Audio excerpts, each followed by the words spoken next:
If you can announce a little bit what happened in the court.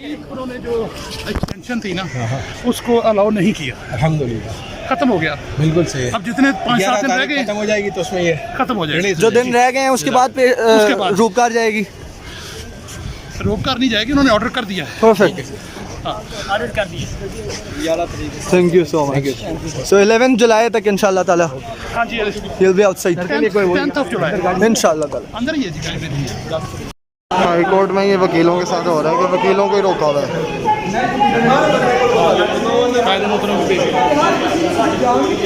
ये high court के वकीलों को ही रोका हुआ है।